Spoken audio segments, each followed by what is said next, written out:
Olá pessoal, mais um videozinho aqui sobre a teoria da deriva continental e um pouquinho da história de Alfred Wegener, esse importante cientista do início do século XX que determinou a teoria, acabou sendo um dos que auxiliou na formulação da teoria que é chamada hoje de teoria das placas tectônicas.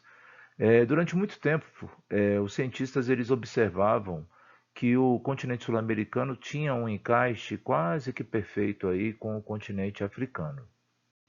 Aqui nessa imagem eu coloquei a distância em milhas e quilômetros aproximadamente, para você ter essa percepção do quanto que esses continentes se separaram, né? Isso não passou despercebido dos cartógrafos, que com o advento das grandes navegações, as cartas elas começaram a detalhar que havia realmente uma proximidade entre o continente americano e do continente africano, né, que eles se encaixavam, né? Isso foi percebido por esse cartógrafo aí do século XVI, né, o Abraham Ortelius, né? Só que da mesma maneira não se sabia como, devido à falta de tecnologia que havia nessa época, não se sabia como que esses continentes eles se movimentavam. Isso também foi citado também pelo filósofo Francis Bacon no século XVII, aonde também caiu nessa situação de não saber como esses continentes eles realmente já estiveram juntos ou não, né? E aí isso partiu para um advento de pesquisa científica. Somente no século XX que o alemão Alfred Wegener, ele diante das pesquisas que ele fez, por ser climatologista, geofísico, geólogo, ele conseguiu formular uma teoria de que os continentes já estiveram juntos em um passado geológico um pouco distante. Para fazer isso, ele necessitou fazer o levantamento de argumentos que comprovavam realmente que esses continentes estiveram grudados no passado. Wegener ele lançou a teoria da deriva continental. O nome deriva, né? Está perdido, ou seja, ele está sem rumo dos continentes, né? É como se os continentes estivessem flutuando e sem direções diferentes. E lançou também o nome de Pangeia, né? Que é o nome desse supercontinente que estava grudado no passado, né? Ele não conseguiu comprovar, ele não conseguiu, teve um congresso em Nova York que ele levou a essa ideia da teoria, né, da deriva continental, só que por não conseguir comprovar como esses continentes se movimentavam, o mecanismo que levava esses continentes a se distanciar um do outro, né?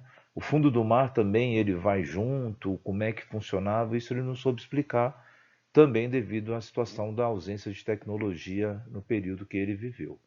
Essa foto que está aí é a foto antes da última expedição que ele fez na Groenlândia.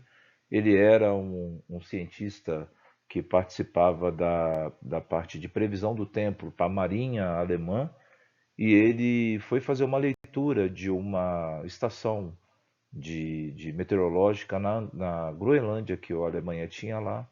E nesse momento lá na Groenlândia ele acabou falecendo vítima de uma nevasca. Wegener, para desenvolver a teoria da deriva continental, ele se baseou em argumentos científicos. Um deles foi o argumento geomorfológico, que tem a ver com a forma, né, que aparece, eu coloquei aí, ó.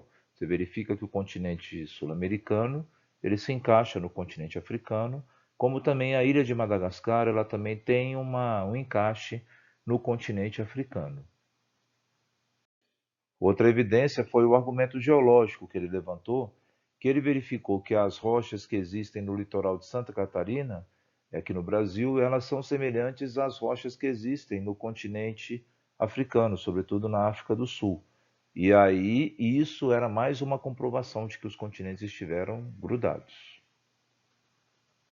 A evidência paleoclimática também foi um argumento utilizado, né? Ele verificou que durante um determinado momento no passado, o sul do continente americano, africano, da Oceania, no caso a Austrália, né, junto com a Antártica, tiveram uma era do gelo. Só que tem uma característica importante.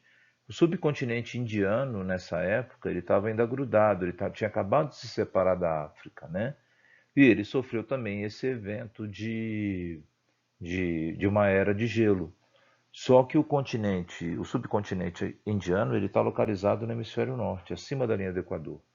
E esse evento climático, ele aconteceu no hemisfério sul. Então, esse paleoclima, né, que ele citou, também foi um argumento usado para justificar essa teoria. A palavra paleo significa antigo, então paleoclimático é o clima antigo. E o último argumento científico utilizado por ele foi o argumento paleontológico, né? Paleontológico tem a ver com as espécies, os fósseis, tanto de flora quanto de fauna, que foram encontrados nesses continentes, né?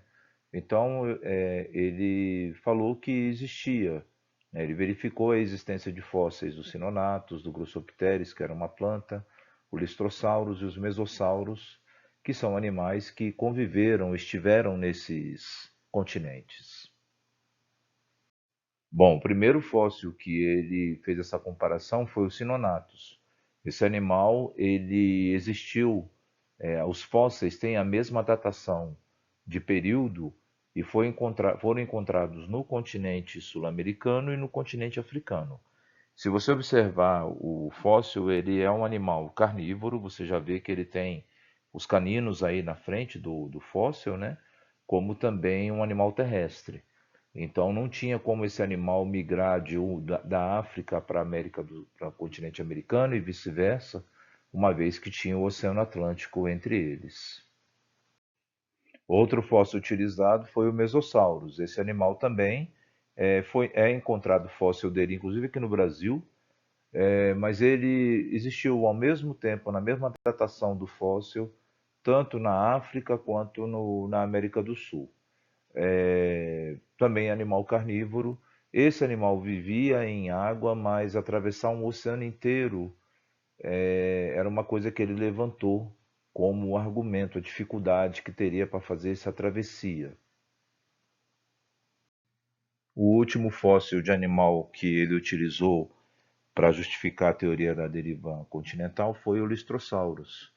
Esse animal ele viveu na mesma datação geológica no continente africano, foi encontrado o fóssil dele na Antártica, no subcontinente indiano e também na Austrália. Então é um animal que tinha uma distribuição geográfica bem ampla. Esses continentes todos separados por uma grande quantidade de água que é o oceano, sendo um animal terrestre também, de pequeno porte, né? O tamanho dele é de um gato doméstico. Não justificava ele atravessar esses oceanos para ocupar outros continentes. E o último fóssil que ele utilizou foi o Glossopteris. O Glossopteris foi encontrado fóssil dele na Antártica, foi encontrado fóssil dele na África, no subcontinente indiano, na Oceania, e espécie de flora, né? É uma árvore, né? Então, a mesma situação. Como é que essa planta apareceu ao mesmo tempo nesses continentes todos, né? Aí a justificativa de se utilizar esses argumentos como prova de que esses continentes já estiveram juntos no passado. E aqui eu coloquei um mapa dos continentes com o local onde esses fósseis, tanto de animais quanto Agrosopteris, apareceram, né?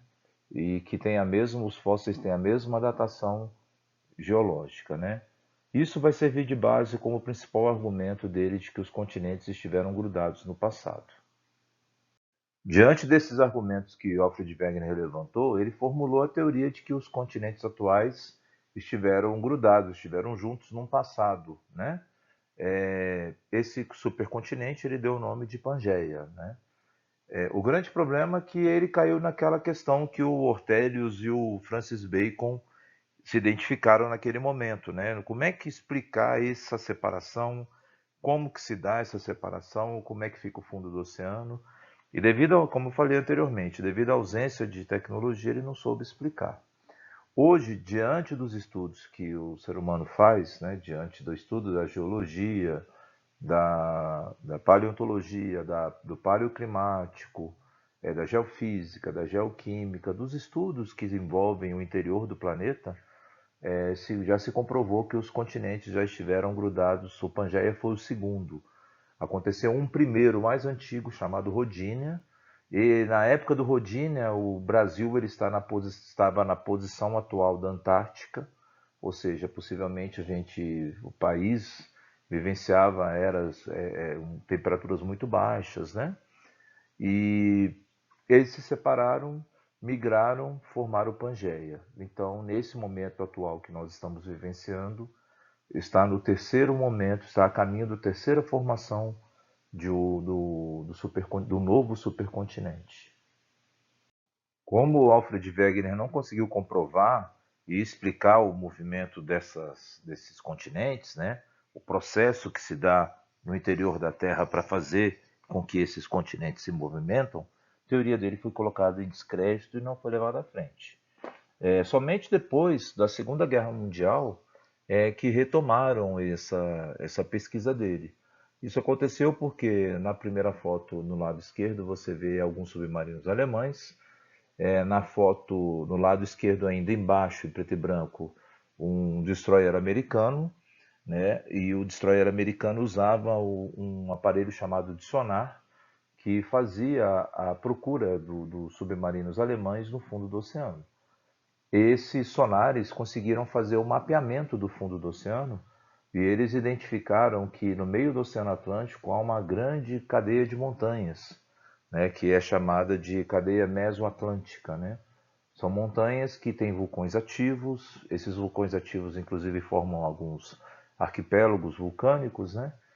E eles começaram a perceber, poxa, tem vulcão debaixo do oceano, né? Isso foi o motivo que despertou o interesse novamente dos geólogos após o final da Segunda Guerra Mundial, né? Durante a Segunda Guerra Mundial, eles faziam a procura desses submarinos alemães, né? Inclusive tem uma passagem na história brasileira que os navios brasileiros durante a Segunda Guerra, alguns navios foram afundados por alemães, por submarinos, né? Esse estudo vai dar condições para se formular a teoria das placas tectônicas mais futuramente. Bom, pessoal, vamos chegando ao final do nosso vídeo. Aqui está um resumo, né, do que é importante você saber com relação à história de Alfred Wegener, né? Foi ele que elaborou a ideia do que os continentes formaram o Pangeia, né? Ele vai formular a teoria da deriva continental, que não foi aceita, devido a ele não conseguir responder como que esses continentes, né, se separam, né? Basicamente foi graças ao estudo do Wegener, a importância dele, que o estudo dele serviu de base para se formular a teoria das placas tectônicas, que será motivo de um videozinho em breve aqui no canal. Caso você tenha interesse em conhecer um pouquinho mais sobre geofísica, geoquímica, como que é o interior do planeta Terra, eu vou deixar um card aí aqui no final do vídeo para você clicar e se associar, tá bom? Um abraço para vocês, bons estudos e até loguinho!